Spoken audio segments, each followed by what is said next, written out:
Hello, good morning. Hello. Aban, who says hello? Who says? No, me I say hello.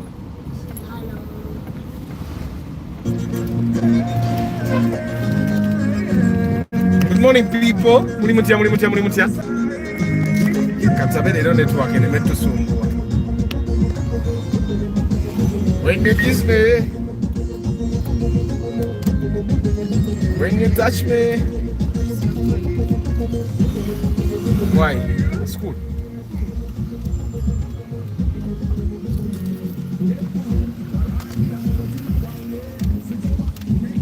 Good morning, Nimba Services, Antonio. Bana imwe bali kulaba cafe Antonio. Era bide kulo kubebaza nade ngendo kubebaza network anenzi jako. Thank you for watching the cafe, you guys. Thank you for watching the cafe. I don't take it for granted that you guys actually watch the cafe. Deep in coffee. Good morning.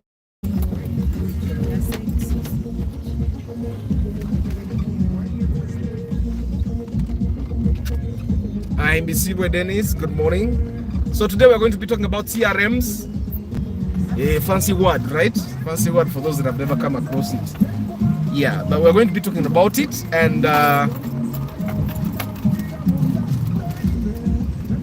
course that and many other things. Today is Market Tuesday, so you can market your business, you can ask questions related to marketing, and trust me, I might just call myself a guru. Marketing. Yeah, but I hope you guys are doing well. We have already gone into October. Today is the 3rd day of October. 3rd October seems like it's supposed to have to be a public holiday. I don't know why it seems like that. 3rd October sounds like it should be a holiday. But it's 9th October that is the actual holiday. Chiturina, Terija Chigenda, Namasunga, Namona Bagamba. Rafu ya family no 10 period jiradi. Bantu bajoga. Tetuganyira for that day. Nokubera kubanga esita kola. Atakole yinzo kola esi nawe. Ngane fani teko omiya ke. Stop daring God. Chifani chochikola neye moroka tsura kola esi nawe. Emoroka ezikola esi zirabika. Nenga muri muti abantu bange. Kasubira muri steady nyo. So today we are talking CRMs. It's Market Tuesday. What happens is that you can market your business. You can ask me marketing questions. You have marketing challenges. My name is my name is what? Are you sure? Isn't my name Mr. Market? Are you sure? Are you sure? Yeah, I thought my name was Mr. Marketer. It's not? Yes. What? You know this So, Mark, Chris Fitness into the last quarter. Yeah, the last quarter. Katibanangi. You know, this is how you, if you did not set goals as the year began, this is how you know that omwaka gugenzi. Anti nga toyina kyojjukira kyewagamba ngenda kukola nga ate toyina kyojjukira kyewakola. It's a different case if you set to do something and then you did not do exactly that, but then you did something else. Okay. But you don't finish all of it. There is a time I gave you and you finished all of it. I did. Hey, pick up the cover first. I didn't finish it. I remember very well. Good. Oba Dr. Mbutwala Mark. Kansome ebitabo mutandika okumpita doctor. Ate ngenda bera doctor mbintu bya marketing ne katemba. Sagala kuba doctor mudagala. Bring my cover. Njagala mbere doctor. Nganzo mukuba bede mu industry yangi. Mulanga yobaleta ba doctor bana abajja ne babba government ne balimba tugenda ku research nga kinu to manufacturing ekiri.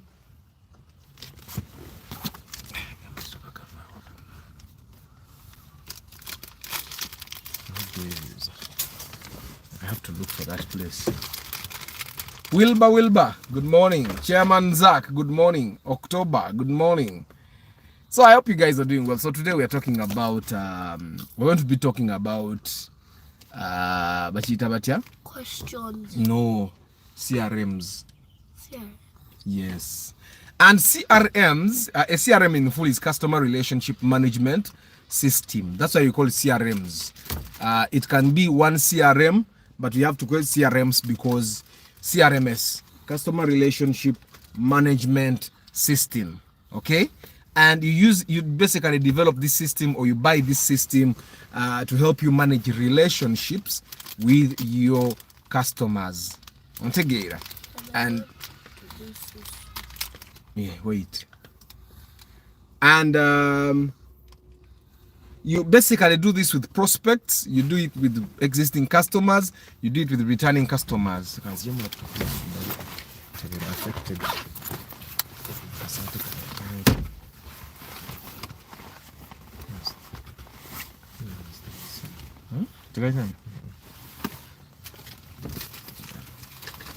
So we are going to be talking about CRMs. Arthur, what's your take on those who say theatre yagwate muchali sente?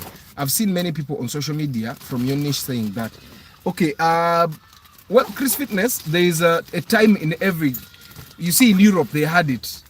There's that time when theatre, in a way, people are not really looking forward to going to the theatre. And that's a period that we're going through as a country. And the period we are going through is normal. It's not like there is no money in theatre. There is money. You just have to find avenues under which you can make money out of it. There are people that actually make money out of it. It's not the thanks. It's not the what should be the normal way that people were used to making money out of theatre. You know, the normal way was that I develop a play. After I develop a play, I take it to a venue, which is a theatre, and then I advertise. And when I advertise, then people come and buy tickets and watch the play, right? That's the ordinary way of doing it. Now we can play the blame game and say, no, tebakora chibaina koda bali, tebakora chibaina koda, and all that. But it's just a way. That's why, for example, in places like Europe, there is something that is called the Renaissance, and the Renaissance is basically the return of theatre, the glory of theatre coming back. So we're going to have that period that we call the Renaissance. But close the door. But before the Renaissance happens, something like what is happening right now has to happen.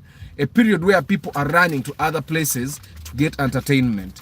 And when people get to all those other places where the entertainment will actually not be as fulfilling as theatre, then we'll have what we call the Renaissance, where people will actually want to come back and experience live theatre. Because yes, film exists, but then there is a feeling that theatre will give you, the engagement that you have with the people that perform.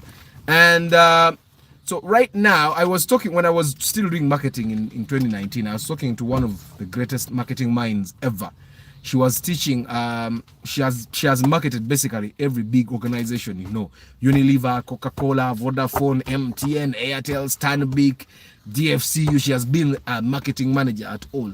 And normally me, I want to talk to people that know better than me, and I ask them questions and I see what they think. So I was asking her, how do you think I can market? Because for me, majorly, I've been into the theater, and I was asking, how do you think I can help my industry basically get more people? And she said, you really need to understand the times, which is totally true. If you go back to the history of theater. Wait, you remove and cover first, cover back. Remove only one. Put back that one and cover. Put back properly. First put back this one and cover. So it's very important for someone to learn the history, because if you don't learn the history, then you cannot know where you're going. But this is totally normal. It's not like the theater has lost market or people don't want it. It's just a period that people have a lot of alternatives, and those alternatives are just easier to approach. Then you also need to understand that we are in a period where economies are struggling. Theater is not for the poor.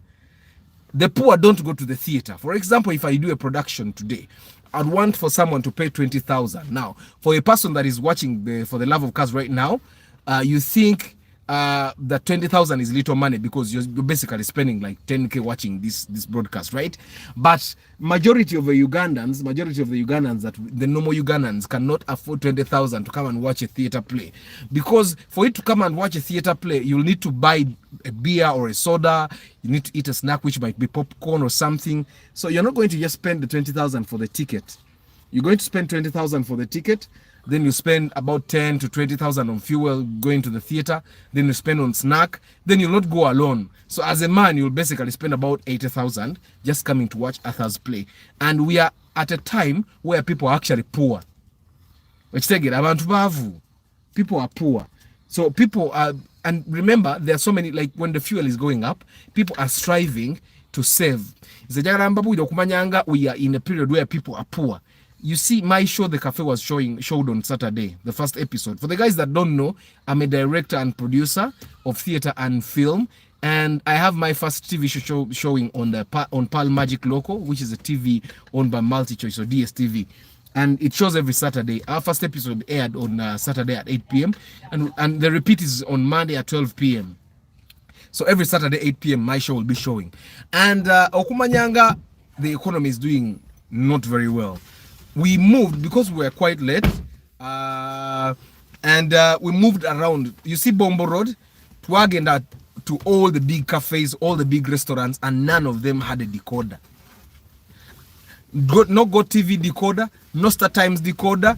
What was that? It was one restaurant, and it was in Kawempe, I think, and they were watching football. Was together. And then yes, in Matuga there was also one which was watching football. The other restaurants, all the other restaurants are free to air. You can imagine a business that survives on giving people an experience. Affording a decoder. A decoder is not one of the things that they think they really need. So we are in a time where the economy is really doing badly, and things of Tachikiriza. We are in a time where in the economy where someone has to choose. I either buy a car or I buy a home. I buy a car or I buy a home. It's not like, okay, I have a lot of money and I'm choosing what to do first. No, it's either or. It's not about people choosing. We live in a period where people have to choose. I know me, I grew up in poverty. Nze nakulira mbwavu. Okumanya nakulira mbwavu twalianga mukene n'akawunga. Yes, kati waliwo abagamba akawunga sikabi, ani agambye sikabi. Ataka unga kabanga karaise bisere yo kilo te yabanga ya nusu lukaga. Kilo yalinga nga hafu ya chikota ya 15. Nenga sebo fetulia ngati na akawunga tukewoze kuduka. But there are still families that are like that. I remember when the president was saying we are going to middle income. It's going to take us a very long time for us to get to middle income status. Because we live in a time where you'll find that the people that have cars, actually have to choose to not buy land. Oshegera omuntu asalaunga ina milioni 25 nagangu leta kangule mmotoka nguleta kangule mmotoka nguleta kangule nagwa kangule mmotoka ndifa sevuze mmotoka. So those are the times that we are living in. We live in times where someone buying a phone that will cost them 1 million buli muntu amutuniranga yona sente. That's the kind of economy that we are living in. People think go kwate sim, which we need to understand that the phone can help you make money. So that's why theater can't work. Our economy is doing badly. So for someone to move, and theater, because I've traveled to Europe, live entertainment, which includes theater, which includes orchestra music, because I've worked with orchestra, some of the biggest orchestras in Europe. Yeah, and you will realize that erabo never gena mu concert houses, never gena mu theater. Ngojeko Broadway, because Broadway is something else where they do things like Hamilton, eh? But when you go to theaters, normal theaters, biabagaga, even in Europe, by the way. Me, I can tell you that the times I've performed in Europe, the audience was full of old people. Abantu abali myaka 5-6 bebapira mu theater eyo. Kati abavubuka ngaffe tetulaba theater, and yet Uganda, 70% of the population in Uganda is full of young people, 30 years and below. Those people don't watch theater. First of all, they don't have money, they are broke. Yes, ojagamba nyina mwaka sente kange na you're not rich. Even in Europe, kati mwabali Europe America, mwe mwenyini mungambi. Ngojeko Broadway, because Broadway it's entertainment that is targeted to the young people. They give an experience, it's richly invested in. Na if it's normal theater, normal orchestra music, bantu bakulu bebagenda because beba ina disposable income, beba retiringa, by investing. So it's the period we are going through is totally normal. Kakati 30 years from now, zengo muntu asome ku history wa theater, no, Abba, no.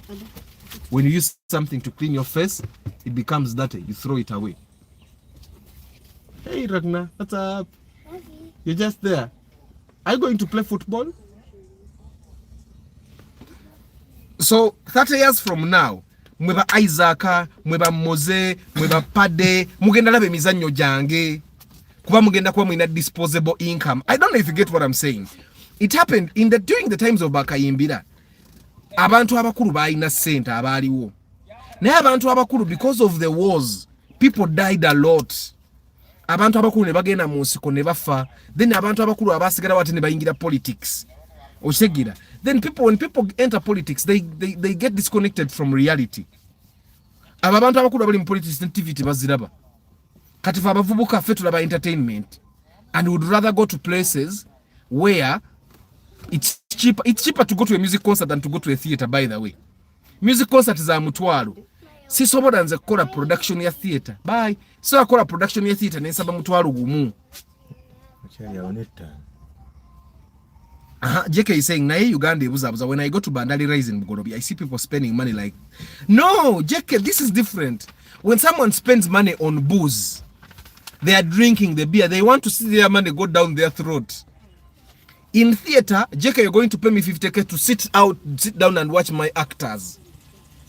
And then you also spend the 50k on beer. So you're actually spending 80,000, not... JK. Kati we live in our economy right now, bavubuka. Sente za yagala azulide nga azilide. So it's easier for someone to spend 50k on KFC or on Javas than it is to spend 50k on a theater play ticket.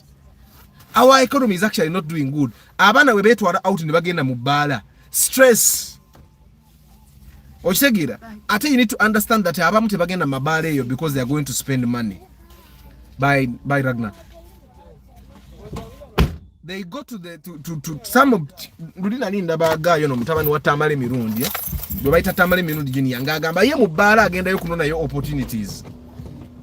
There are so many young people that go to bars not to actually spend money, but to make money.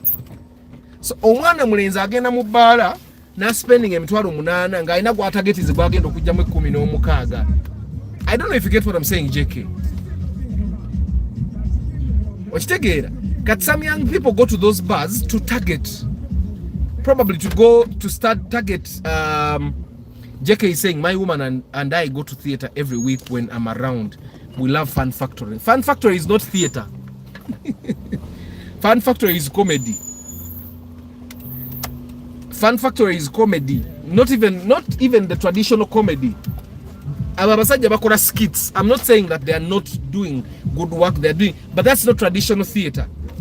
Traditional theater, JK, is you see the theater of Shakespeare, the theater that makes you think about stuff, theater that educates you, not theater that makes you, not skits that make you laugh.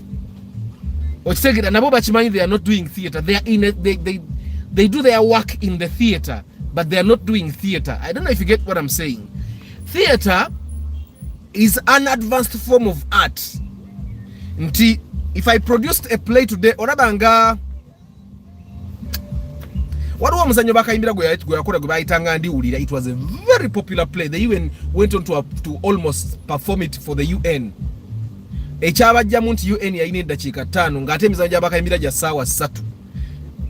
Norwegian embassy contracted them to do the play in I think in 1 hour, and they did it, but they could not compress that play into 5 minutes.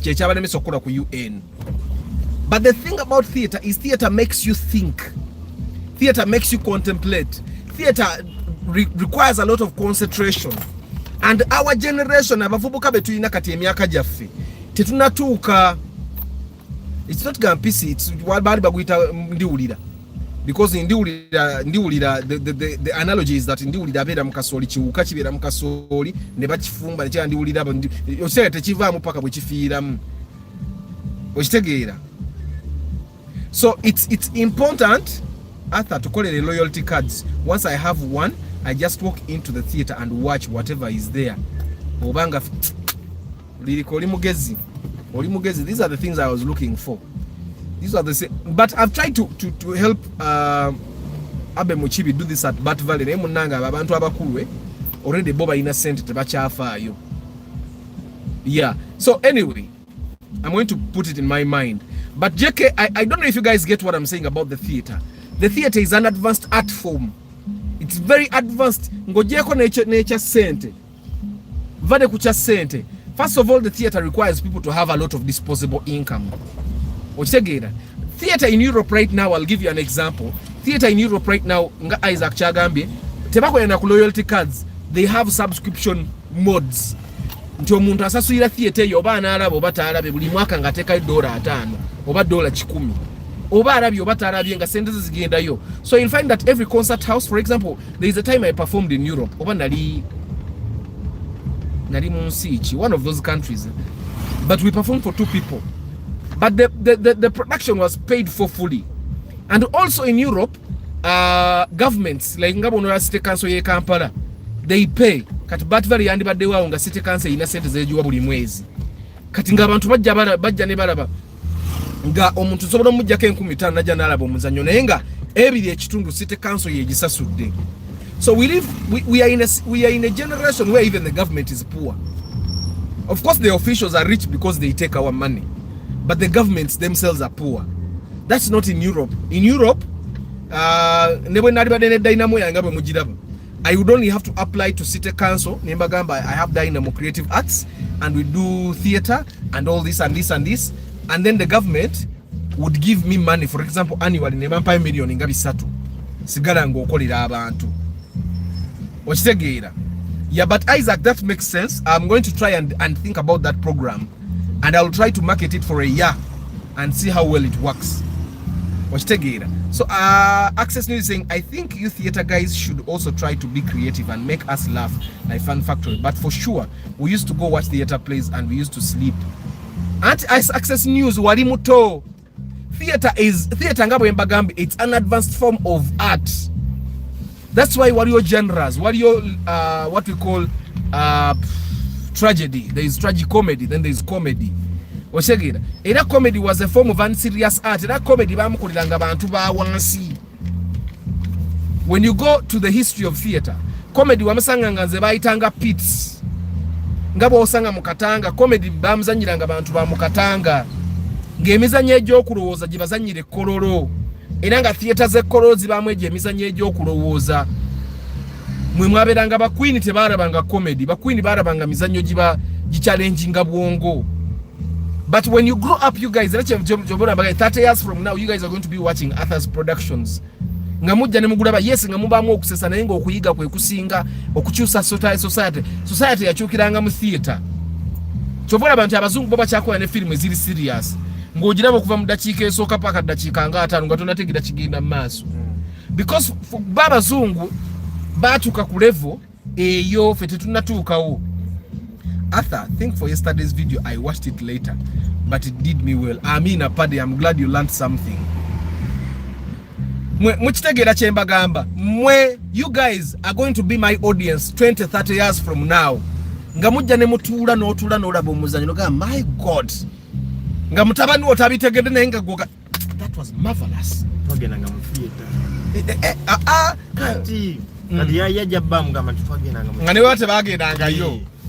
Some people like the MC Mariachi kind of comedy. I personally don't find it hilarious at all.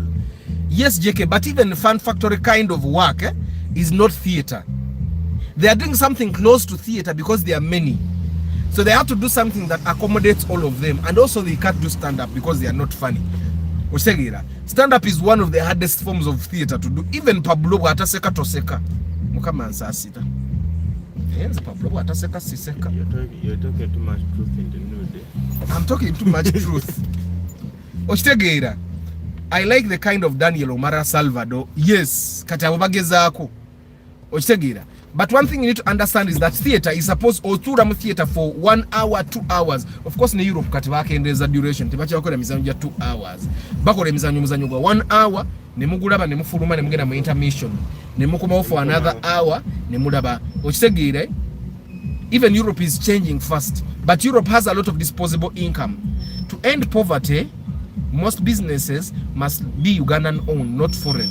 Companies like Total, Shell, Barclays, they're not allowed in Gulf countries. Exactly. But of course, government is a fenjavu. So our government needs the money that those guys are giving them. So our governments are poor to the extent that they are not patient enough to invest in their indigenous people. About theater right now, theater. We are going to wait for a period called the theater renaissance.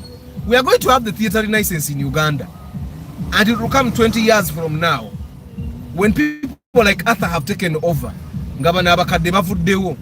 Nga either bali mu wheelchair obanga bafudde. Because kati aba abantu balaba be bali mu kintu and boche bakola they are milking. They are milking. Tebakyakolera theater, I'm telling you. Because I've interfaced with some of them.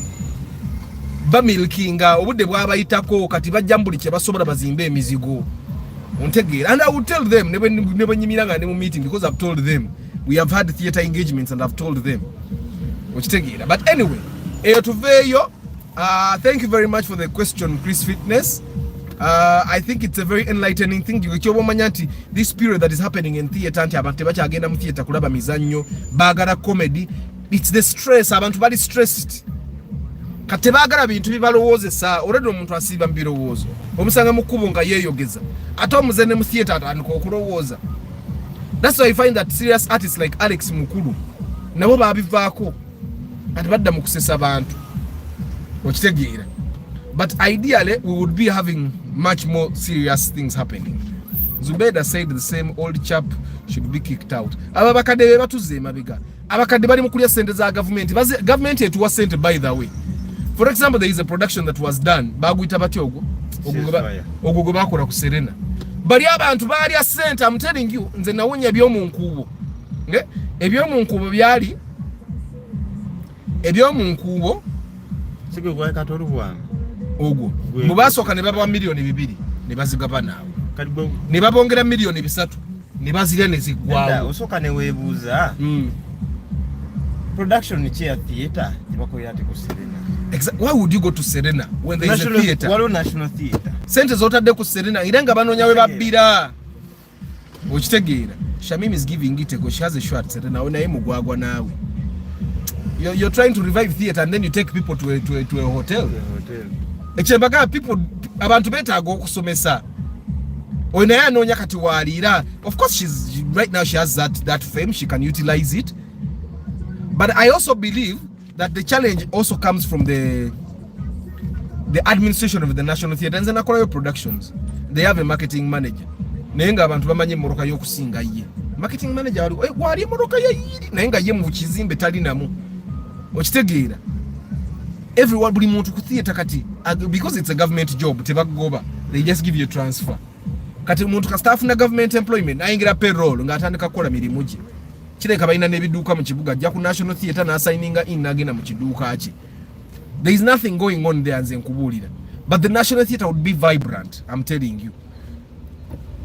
Gati abo abantu abo balina kumala kuvaawo onunga atambula n'omu. Bamanyira okukwata emigo. Anyway, eyo tuve mu theater bannange. It has been a very good engagement. Let's go back to Market Tuesday. Today is the day that you can actually market your business. Today is the day you can tell us about the products and services you offer and how much people can get them for and where they can find them. Today is the day that we learn marketing. You can ask me any marketing question and I'll answer. Basically, bitubadde twogera keda ku theater bya marketing. You cannot ignore the environment. We have the internal, the micro, and the macro environment. And the macro environment involves, of course, the economy, involves the political environment, involves the social environment. Because right now, right now it's important that someone understands the macro environment before they invest in anything. There's a challenge that I had. There's a challenge that I had with the cafe. I'll tell this story later. But it was because of the macro environment. I knew about it, but I ignored it because I was working with people that ignore the macro environment, that have never really been affected by the macro environment. And then the macro environment, which was political and legal, affected me. Yeah, but that's a story I'll tell sometime later, probably 6 months from now. I think theaters' biggest challenge is adapting to the current times.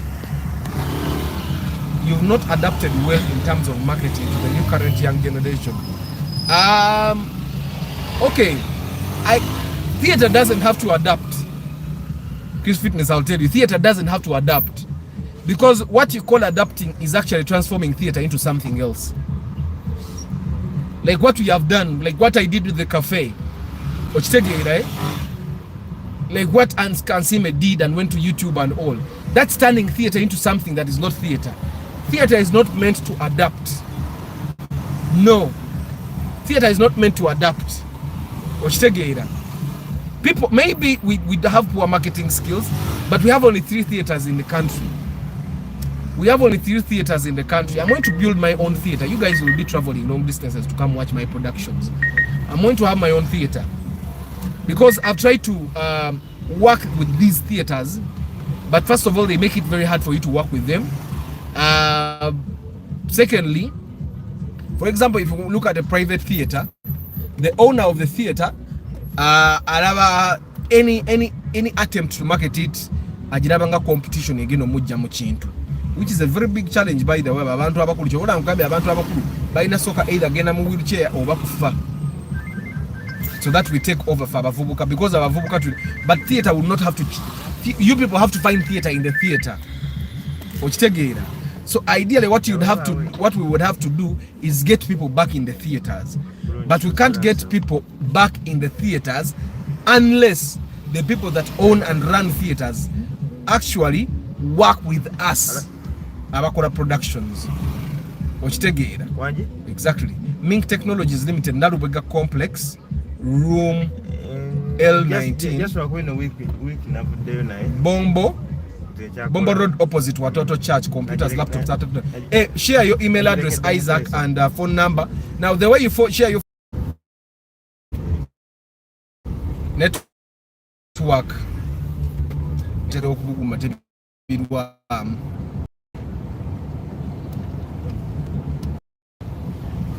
so Isaac, share your phone number, and you want in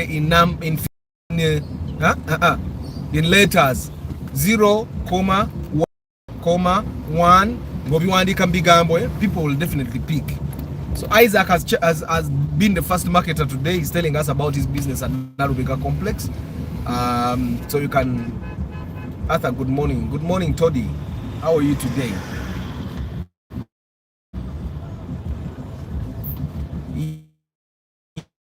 Yeah, so Market Tuesday, today we're going to be talking about CRMs and why they're important. I already told you CRM in full is customer relationship management system. It's supposed to be CRMS, customer relationship management system. Kamalo kujako kakava kan. Nakuka itile moro esimu eno kubuguma. I think I should be doing it every day when I'm going to do a broadcast. Esimu ebenge efuna bulungi empeo.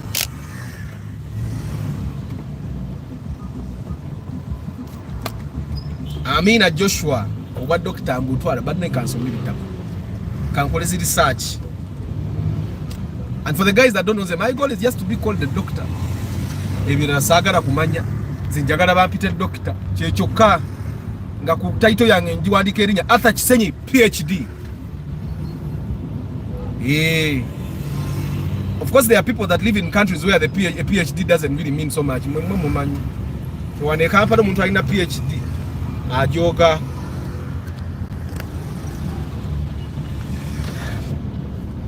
So a CRM is a system that you can use to manage customer relationships. How? I'm going to give you an example. How does MTN send you a birthday message? how does your bank send you a birthday message? Your bank sends you a birthday message because you're in a customer relationship management system owned by the bank. All your information is there. That's why when you're applying for a bank account, they ask you information like where do you live, what's your full name, what's your birthday, are you married or single, when you get married, you get demographic information they can use to profile you. So the bank can actually, or the telecom company can actually know that we have 1 million users, but of these million users, 50% of them are male, and of the male, 20% are below 30 years. By using the information that they get from you when you fill in the form. So every time you fill in the form, they have people in the back, they get your form and actually fill it in the system, in the computer, in what we have called the customer relationship management system. So they put your information there, and the CRM is sort of like an Excel sheet, and that Excel sheet mulimu columns ezirimu name, age, sex, marital status, address, Marcos. So it has all that information that they can use to profile you, and all they need to do is to go to that system and create filters, and they say how many of our users are male, and they'll select, and then they'll put in a chart how many of our users are 30 years and above, and then they'll use that information, they'll create a chart. So at the end of the day, they have a chart, and then they'll say of all our people, how many of our users actually have more than 21 million on their account. Then they use it to profile it. If we are marketing for people to probably use our investment account, we need to market to people that are 30 years and below, or 30 years and above. So the CRM system, and I'm sure so many of you guys don't even have a CRM. May I have CRM systems for all my businesses? Ne businesses in Nagarawa, I have a CRM system. Why? Because I used to use this information to profile people, to call people. The CRM system, you manage relationships. How? First of all, you market to your business. I don't know how many of you guys actually market your businesses every day. Marketing is supposed to be an unending process. You market your business every day. You need to have a marketing budget. Coca-Cola has a marketing budget. MTN has a marketing budget. Airtel has a marketing budget. Safeboard has a marketing budget. Actually, you'll be surprised. Even UCC, which is the government entity, has a marketing budget. Why do they have a marketing budget? It's because they need to reach new people, and they need to retain the old people every day. That's their mission.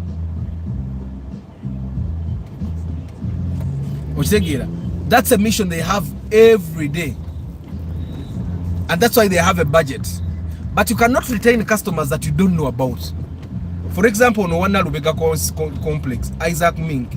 How many people did you sell to last year? How many people bought from you last year?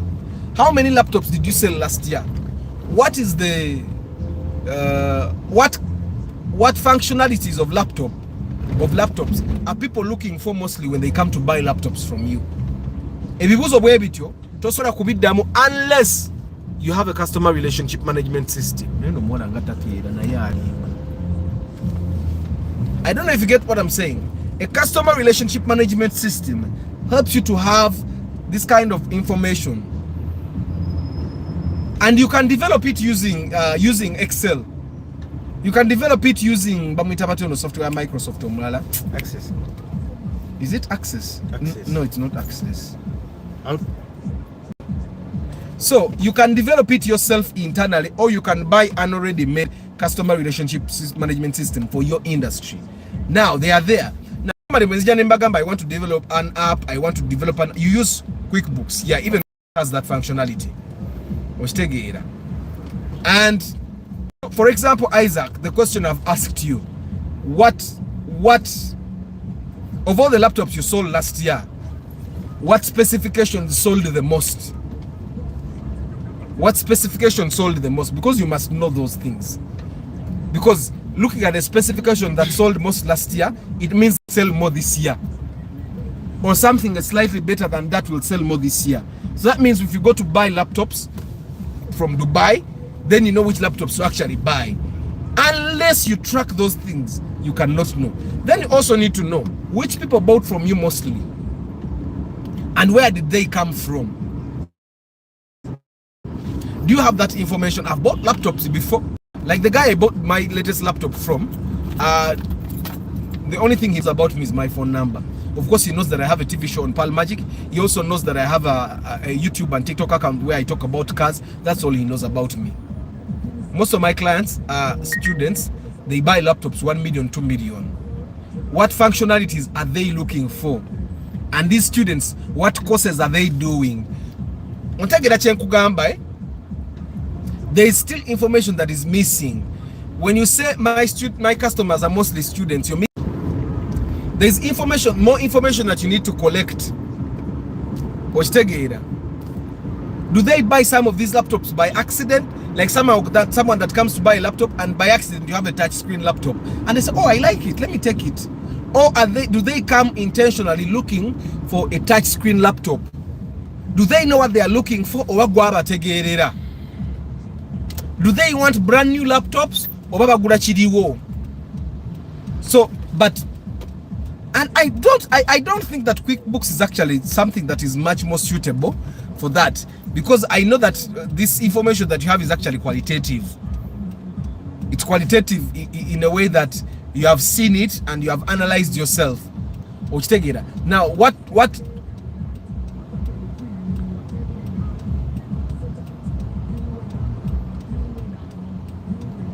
you need to understand with the CRM is that the CRM takes away all that information from your head. That information goes from your head and it becomes information that anyone can utilize. That's why MTN can chase away their marketing manager, they get a marketing manager and they still have the same information. And then the decisions keep going. It helps you make marketing decisions. It helps you know where to invest your marketing dollars. For example, now that you know, Isaac, that majority of your students are actually students. Majority of your customers are actually now that you know that majority of your customers are students, what have you done to make sure that you have more of these students? Forget about referrals. What marketing tools are you using to reach the students apart from social media? Because right now social media like Facebook and Instagram is kind of not very effective in Uganda because it was blocked. Right now we all use Facebook, but we are using it illegally. Our president doesn't appreciate it. All the people around him don't appreciate Facebook. The police. So you need to understand that in terms of marketing, Facebook is not going to be as effective as it used to be before it got blocked in the lockdowns. I used to use Facebook and I used to make a lot of money. Go to all people that are using Facebook ads right now and they're not making as much money as they used to make before. Why? Because everyone is on VPN. I can't believe we have a minister of ICT. I can't believe we have a minister of ICT and Facebook is still blocked. Some of the poverty we have is because our government is poor, not only poor in cash, is poor even in mind. We have a minister of ICT and Facebook is still blocked.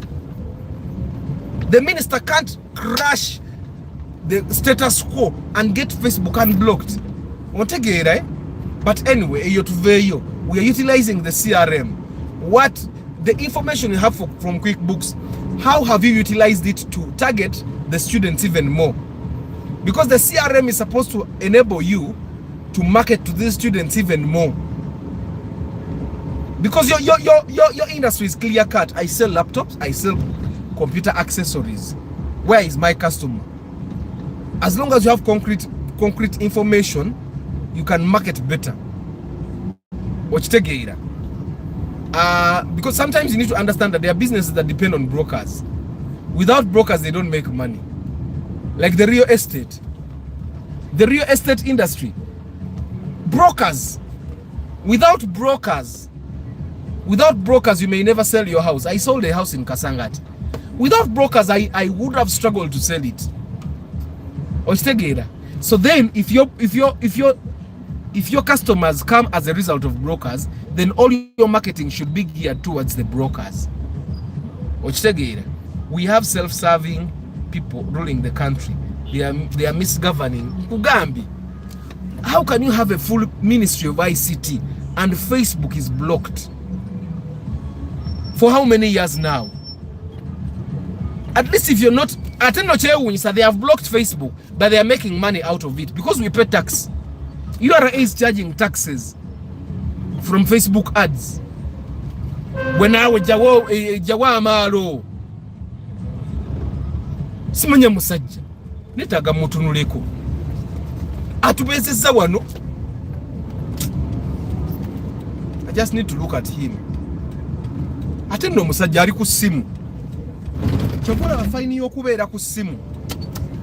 Yandibadde yakakadde omuntu okwogera ku simu nga bwavuga. Omuntu asobola babeza mu jamu yenga alina kyaggusa. Bakalwa Property Services sells his land without brokers. He uses social media. He uses brokers. You'll be surprised, JK. He uses brokers. Let me tell you the kind of brokers we have in Uganda. We have the brokers that are known to your broker. Okay? Then we have brokers we don't know. Your sister, your girlfriend, your uncle. All those guys are brokers. When you are abroad, JK, and you want to buy a plot of land from Bakaluba, and then you send your girlfriend to go inspect that land. Tajja kugamba. Or your broker with them. I'll give you an example. The Vitz we bought, you remember the Vitz we bought? Yafuna leakage ku gearbox. Now, when we bought that car, this lady had her brother waiting for her to drive her home. Kumbe braza nga inayo makanika we gwayagala akolechi. Ya wakanike moroka ya Muganda we. Now remember, some of the guys that buy cars with me use my mechanic. Kati braza, when we bought the car, the lady left money with the brother to pay the mechanic after putting brakes, because the brakes, she needed to change brakes.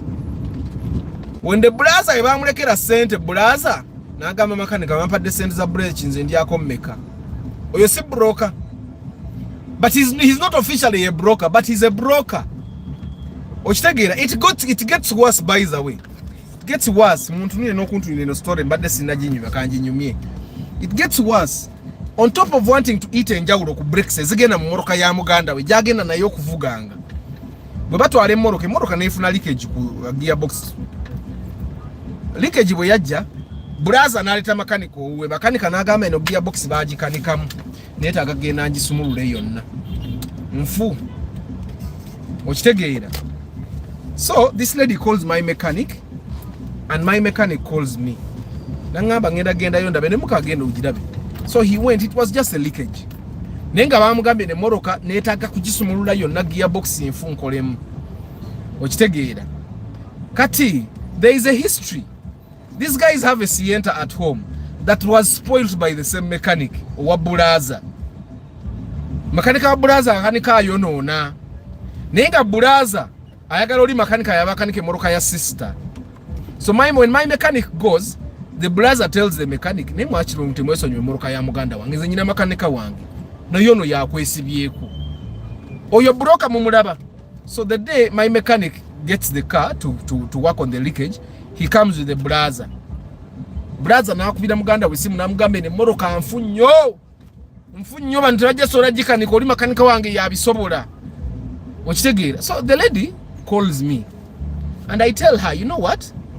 My mechanic is going to fix these things. Don't pay her. Don't pay him until you're satisfied. That's the guarantee we are giving you. If he fixes that car and you're not satisfied, don't pay. Ochitegera. And that's the agreement. But the lady kept saying, nani sirikide byama bya Muganda okwagala okulya enjawulo. But the lady kept quarreling. Muganda wanga ngambye mulimba gearbox infune mugamba ne yomanyika nkugamba amazimo bamwawukane. Muganda wayagala kulya njawulo. No kubikira gearbox. Bachimanyi gearbox ya milioni 4.5. boy bana jamu gearbox nga simfu ne bakugamba tugenda gula gearbox no ba milioni 5 muganda wona ali aye milioni nga 2 yaba akoze. Then I also told her muganda we yagala okulya enjawulo ku brakes. Kati oyo muganda woyo broker naye tali tired okitegeera tali open. Simanyo obontegedde jeke. Kati ya Uganda tulina ba broker bwe batyo. Nenga they are not brokers. Nyina omuntu omulala gwe nali bagambye nti yajja ne broker naye emmoroka twakagigula. Trust eyinza okufa. Ne guy yasaba emitwalo aga. Emmoroka yali nnungi nnyo. Okitegeera emmoroka yali nnungi nnyo nga mbutufu ono omuntu alina okugigula nga bw'atagigula agenda kutomera. Naye omuntu we n'alemezaamu ne ngamba nannyini emmoroka n'omuwa emitwalo 5 n'agamba ate nange neetaaga ssente. Ne bagamuwa emitwalo 5. Naye nga bw'okigamba oli omuntu eyaleeta omuntu tasobola ayinza n'okkuba emmeeza n'agamba mwagala kunjawukanya na muntu wange. So jeke gwe ky'obamanya nti va ku ba broker abali open abakyogera nti they are brokers. Era business ezisinga abantu alamula ekintu ng'alamudde alina muntu anajja mugamba waayo yazange wazitaddemu. Kati ekyo kiri e Kampala wano jeke gula kuba tokimanyi kati no system ye Kampala. Okitegeera kyobola manze nabagamba makanika wange simukiriza agenda kebera mmoroka naawe. Asobola obeera compromise ebintu bino byetaaga mu guardian angel. Asobola saagala abeere compromised n'akatono. Okitegeera. Hi Jude. What amused me, the boy who is part of the group that influenced the closure of Facebook was also fired from NRM. Abavuka basiru bali so short-sighted. They only look at the now. Ngenda yite tumalofuna amazzi bange ntitulya tugenda gagu. Ate tugeetaaga.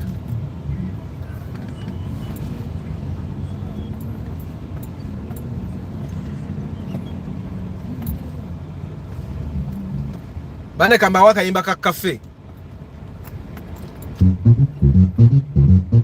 It's the cafe. Oh, it's someone. Do the hammer, do the hammer, do the hammer. Muna, tuli walala. We can do it together as one. Abanyako Ganoria, tukora hamwe. Nuwabu sinje, nuwabu we. Emanman petwaza. Bueno tukwatanise. We can do it together as one. Kenya ukaya muzara Nenyikiriza zaitu Mikeki pora bembaganiza Tumbeke hangali tuhamu. Yes, we can do it together as one. We can do it together as one. Eyo mukukola tuyombagana tulwanagana tusojjagana naye tukwatire wamu ate agali awamu gegaluba ennyama. So we can do it.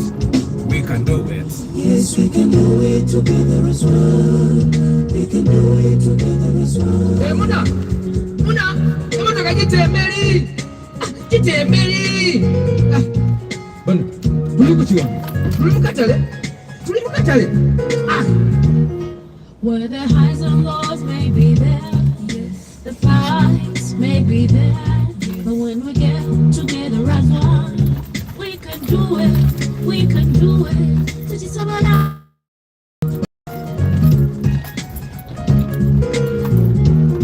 Fena wamu tukigusa. Oluyimba ye theme song ya cafe show yange egenda okubangira ku Palm Magic every Saturday. Temukyerabira. Tugenda kubanga ku Palm Magic every Saturday. So anyway, tuzeyo mu CRM. Every business needs a CRM. A customer relationship management system. You manage customers. That's how you know that these customers, for example, I'll try and give an example of DSTV. DSTV has a CRM full of people that have bought decoders, full of people that have subscribed to bouquets, decoder bouquets, and they can know when someone has gone off for a long time. So then they can try to bring that person back. But they cannot do that unless they have information from this person in their CRM. And you need to understand the biggest reason why you need a CRM is retention of customers. Or you know, retaining our customer as much as you can. It's easier to make money from existing customers than to make money from new customers. It's much easier to make money from existing customers than from new customers. New customers cost a lot. It's cheaper to make money from customers that you already have. But customer are very expensive. Customer mpyo ino mu convincing. Customer omukadde already oba wa muwadda. However, before you even think of a CRM, you need to have the best quality of products you can have. Ontegeera, you don't just buy products simply because they are products. For example, there is a Kenyan I know. He uses social media to market. He does leather. He guarantees this leather. He has a guarantee for his leather products. So kitegeera.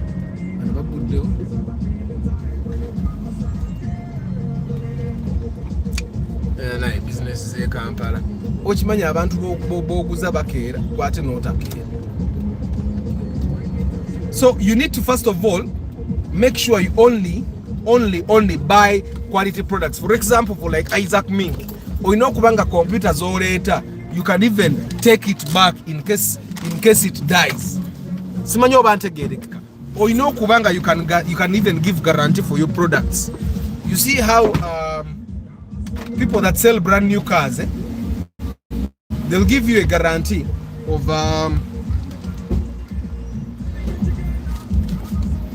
they will tell you that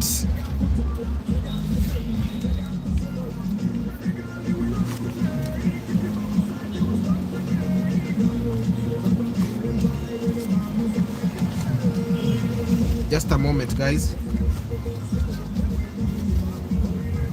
They will tell you that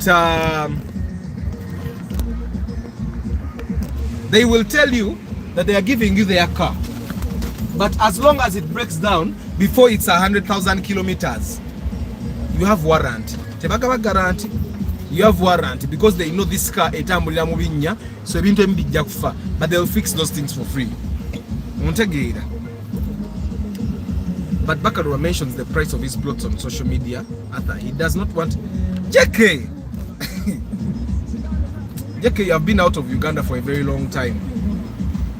The price he mentions on social media has those costs involved. He's a businessman. JK, Bakarua is a businessman. Katecho tajja chigamba mugezi. Tajja chigamba. Era bw'onooga ogenda okugula ploti ya Bakarua ojja gisanga. Ngera bw'ogenda okugula ko muntu nannyini ploti atali Bakaluba, because ne Bakaluba yennyini ojja musanga broker. By the way, these are things that probably would not be having to discuss. Ne Bakaluba yennyini ojja musanga nga broker, naye Bakaluba ye broker ali smart. Okitegeera, he's a very smart person. How much do you charge for marketing and advertising services? Ming Safari isn't doing well. I need one-on-one. We come up with a 15 strategy. You reach out to me to know what exactly you need, because I charge differently for different services. Like my consultation is 50k an hour for marketing, but then strategy is different, marketing plan is different, social media marketing is different, and all that. Yeah, so but we all need a social CRM. Me, I found that CRMs actually work. Sometimes someone doesn't buy from you, not because they don't want to buy from you, simply because they are not ready at that moment. If you keep engaging them, they will definitely buy from you next time. I've had that experience of someone not buying this time, and then when they continue seeing your posts, or when they continue seeing what you're doing, then they say, oh my God, I think I missed out. And then nobody zinga asasudde nga ayingidde. Okitegeera. Yeah, so CRMs, every business you should have a CRM. Kat nawe Solomon alimu stationary. You should have a list of all the customers that buy from you. All of them, especially actually retail businesses. Nazo zetaaga CRM. I used to tell people, I think retail, you can make money out of retail. It's just that me, I don't understand their profit margins. But even retail businesses need a CRM. For example, I live in an estate. My estate has over 1,000 plots of land. A retail business doesn't need 1,000 customers to make money. A retail business needs about 100 regular customers. nga bagulako sukali buli week, bagulako omuchere buli week, bagulako omugati buli week 100. Okitegeera. The only thing I don't understand is the margins. But if I understood the margins, I would even give you figures here. But basically, every business in Uganda needs about 100 customers that are regular. And for you to make them regular, you just need to have a system in place to make them regular. Ontegeera. Customers don't just become regular out of the blue. Customers become regular when you have made them regular. Ontegeera kyenkugamba. And you need a CRM to make them regular. Mudainam, we have that system where we can actually effectively manage the customers. Of course, then you need staff. System tegenda kwekolako yokka. So you need a person that is going to engage existing customers. You need a person that's going to engage new customers, and you have one person that can do both. Then you're really blessed. So that means you need a budget for that as well. You need a budget for people. We did. I don't know if you remember us doing the marketing mix. I think we did a marketing mix in 2022. Maybe we need to be doing these things regularly every year, because that's why businesses keep training their people every year. But anyway, that's a CRM. You can also Google it, know about what a CRM does. There are of course CRM systems that you can do. For example, IT abatunda computer. There should be a system that works better than QuickBooks. Ngayo is strictly a marketing. Never get any tourism. There must be a system that you can buy, and it's strictly you can use it to. But those are things I don't tell people. Online goes, hey, I'm marketing social media. What? He has people behind him. Of course, now there are businesses where there are things that you will do that will give you an edge. For example, like having a white woman. Omukazi omuzungu seba akolera kinene. What business ezimu? Kati ngafe mu theater, mu music, abantu abakyasinza okuyitamu balina abakazi abazungu. Nti abakazi abazungu abo balina access to capital that you don't. Not just financial capital. Balina even social capital that you would not have. Omukazi omuzungu bw'omuwasa bw'otyo ina embassies oyingiramu nga bali baleto ziyingiramu. Naye loko omukazi wa ina erinnya lyo.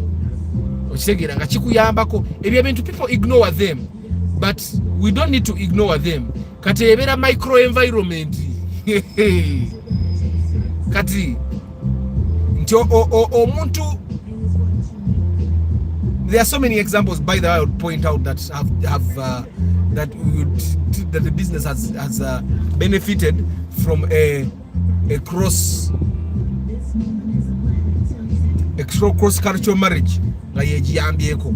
Naye kati ebyo tuyinza okwesanga ate tusanze gundi baziyita abantu bakusuwinga onjogerako otya naye nga kyoyogedde mazima. Mugowa Farouk, Antonio, Ayimbisiwe Dennis, Deepin Coffee, Chris Fitness, October, Chairman Zach, Mark Muyombya, Semusu Wilbur, Travel Life Vlog, Moses Heath Adams, Hanifa Mansur, Nakimaze, Pade, Isaac Luirika, JK, Access News, Ben Kako, Hannibal Joshua, Isaac Mink Makubuya. Bana eduka libagambya abagala laptop. Tony Ronald, Mugalasi Joshua, Kazibwe, Jamiru, Marcos. Nali sina mipira omusirikale nankwatira nonga emipira gyange njina mu bbutu ngenda teekako miteeke. Nawandika ne namba. Ne mga afande ngenda kujjanga ntaddeko emipira tunyumyemu. Yes. Jude Kasibante, Chitumba Solomon, Emma Bujuko,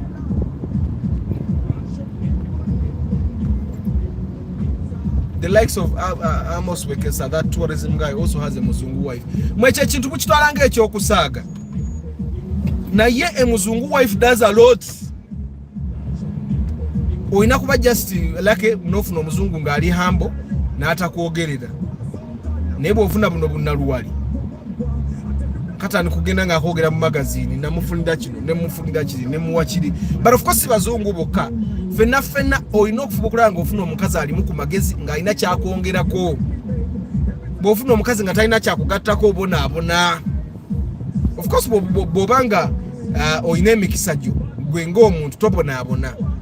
Naye bw'ojjanga ewammwe ate waliyo nayo ku bisiraani ewammwe nga muli baavuyavu ewammwe olede mu strugglinga ate n'ogenda ofuna omukazi nga naye struggle. Obonaabona ku dduniya kuno. Ye ate bw'agattamu ka mixture k'obwenzi oyinza okogga obonaabona bw'okogga mu nsi teri kibonyaabonyanga mukazi mwenzi anti ayagala yasika kutu n'atwala.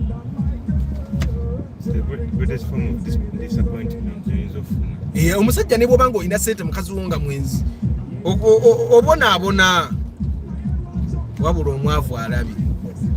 Omwavu anti kati omwavu ebiri mu surroundings byo olina okukozesa okukola ki? Ebiri mu surroundings zo by'okozesa naawe okwebbulula. Kati era bw'obanga gy'oli eyo nga tonnawasa ng'olina access ng'osobola ofuna ekizungu ekirinamu ku magezi kifune otandika okukibalira gwakitegeera kakati wetuyita wano netuyita wali tuba tufuna wano nga kyo kiyenda kiyitayo nga kyogera byekyogedde. But I also don't want us to ignore that people actually work hard. Like Amos Wekesa is a very hard-working man. Nemu arts mulimu abantu waliwo kati mulimu abasajja abakubanga engoma edda mwezi bandi bwe nabeerera ne bandi naye ng'ekibayisaawo kiri kimu nga nannyini bandi mukazi we muzungu. Kati ng'ebbala z'ekkolola ezo zonna omuzungu bw'ayingira bw'ati nga kibanguyira era ng'omuzungu bw'asalirawo ng'enda ewange nga ne nannyini bandi agenda ng'olwe bandi zaagwa. By the way, bandi nnyingi zaagwa because abazungu abaali baziyambako okuyimuka bakola ki? Bagenda. Kati ekyo ekintu bw'oba tonnakyo experience nga you would not know. Naye bandi nnyingi e Kampala around 2014 ezaali ez'amaanyi nga zaagwa lw'abazungu. Era kyobola nti bandi kati ez'amaanyi eziriwo abeeka ziriwo lwakuba music zikuba waddala. Ziri ezadda tezaabanga na music waddala. Bamanaja baabanga bazungu. Kati nga bw'atuuka okwogera olulimi lwayogera lwangu okuwulirwa. Kapale, nalabye Kapale yafumbiddwa. Jeke, walabye Kapale yafumbiddwa alaga omuzungu omukwano. Ate Kapale akyadda mu bwavu n'empeta yagifunye. Kapale yafumbiddwa mwe bagayi mwamulabye. Ekyo ekintu tamukizanyisa by the way. Ekyo ekintu kinene nnyo. And it's very easy for someone that is already in it okukiignoring akugambe nze nakola nnyo abantu bonna balina abakazi abazungu balina kale yalina kyekoze. Uncle Mink olabiseeko leero Mink abadde abuze nnyo.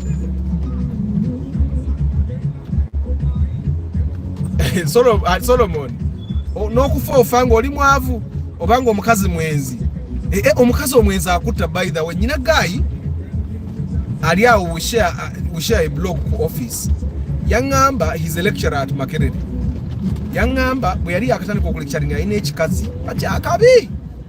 Nayamba ekikazi nga kyenzi. Mbugayi n'akogga n'amyuka emimwa ng'oyinza olowooza alina siriimu. Mbu yamala kwesonyiwa kikazi n'addawo ate nga kakati n'okuddawo kwagamba yaddawo era tannaddawo. Kyokka bw'akugamba nti yaddawo kitegeeza luli yali bubi nnyo. Naye ng'agamba ekikazi kyali kyenzi ng'ekikazi kimumazeeko emirembe nga ku mirimu tasetolingayo biseera abalowooza oba ni kati amuliko okitegeera. Mbu yamala kwesonyiwa muntu n'alyoka addamu n'afuna ku mirembe. Ananga omukazi omwenzi akutta. Kyobola era obeera n'omukazi nga mwenzi lyako bibyo naawe ogenda ofuneyo atakola ki. Naye nga bannange CRM muzitegedde amanya ndooza nga asomye nga mazeeyo era wembasiibulira eggulo network yanzijeko bambi nga sibasiibudde munansonyiwa kampiseewo akala. But you guys, I do pre-purchase inspection. I'm a guardian angel. I come with a mechanic and we make sure we choose the right car for you. Ebiseera ebimulimu abantu abankubira essimu amazima ne mumpereza ebintu nenda biladala nga olumu oyinza okuba otomedde naye nga lwakuba osazeewo ate whenever you find a deal that is too good to be true you need to be very vigilant. Nze nabagamba bwe nali ngenda okugula benzi nassamu ndoza emitwalo nga 8 mu kugikebera mwe mumpaana nze nassaamu ezisukka 8 mu gye nayita pre-purchase inspection nenjizaayo. It's better for me to lose 800,000 than to lose 6 million, for example. It's better for you to lose 400,000 with pre-purchase inspection than to lose 10 million. I'll give you an example. Waliwo guy yajja ngaze mukeberere mmotoka nga ayina million 9 nga ayagala kwewola wish ayagala givugisa Uber netugenda tulabayo ku wish ze twalaba ne mmaliriza nga mugambe tewewola wish teyagula mmotoka. That might be one of the best decisions he has ever made. Losing 400,000. It might be one of the best decisions he has ever made. Kubate yagula motoka kuolo. I'm sure you guys, we all know someone that bought a car and it's one of the worst decisions he has ever made for his life. Okugule motoka. Either because he was not ready or because he bought the wrong car. I've been there. So the pre-purchase inspection service that I give you guys, where you pay only 400k, is meant to make life easier for you. To revert the chances of you making that very bad decision for your life. 400k only. I come with a mechanic and we make sure you get a good car. Solomon Chitumba yali one of my very first customers. Yagula kosa. Twajigule $1,500,000. Esawe no nononya kosa nge ya Solomon mu $1,500,000. Toyina na wojijja. Enamu nze ndaba bukosa bwe bagamba abaana $7,000,000. Bana abaana ba marketing ku TikTok. Olina agamba kano ka $7,000,000 ngoyo yalisi gwe bayina nga kabi. But still omukazi omuzungu has resulted to many black celebrities downfall.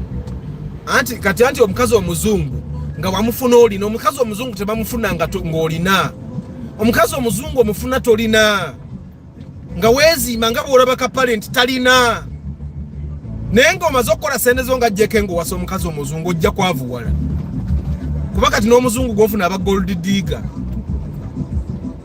Nze omukazi tayinza kumbonyaabonya. I walk away easily. Anti esteem abasajja abasinga tebagirina. You need a certain level of pride. Chetwabade twogerako yesterday. Remember yesterday we were talking about pride. You need a certain level of pride for you to be able to walk away. Nga bwakumenya ng'omuviira. You need a level of pride that abasajja abasinga tebagirina. Omukazi omwenzi mubi nnyo. At least mbeera n'omuyombi nga talina nnyashi. Anaye n'omukazi omuyombi naamalako emirembe. At least obeera n'atalina nnyashi. N'oguma naye nga si muyombi nga si mwenzi. Naye omukazi omwenzi mumumanyi. Nga buli ayagala yeebakako. Ate no kijja beewu emubaamu naye abatamanyi. Things just happen so fast. Naye akyobala era bwe baba buuza ebiseera ebisinga, why did you do it? Agamba I don't know. It was a mistake. It happened very fast. It was in the heat of the moment. Nabo baba tebamanyi. It happened so fast I didn't realize. Kano gamba dada you don't realize. Go to bulira.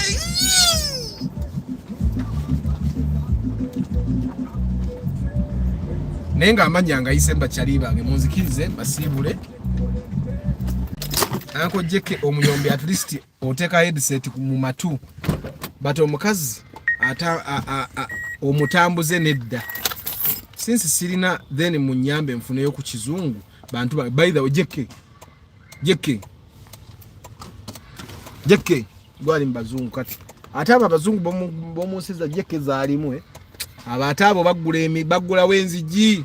I got a white girl in 2012. She was 4 years younger than me, but we didn't. She was 4 years younger than you. 4 years young. Gwe myaka enogimanyi.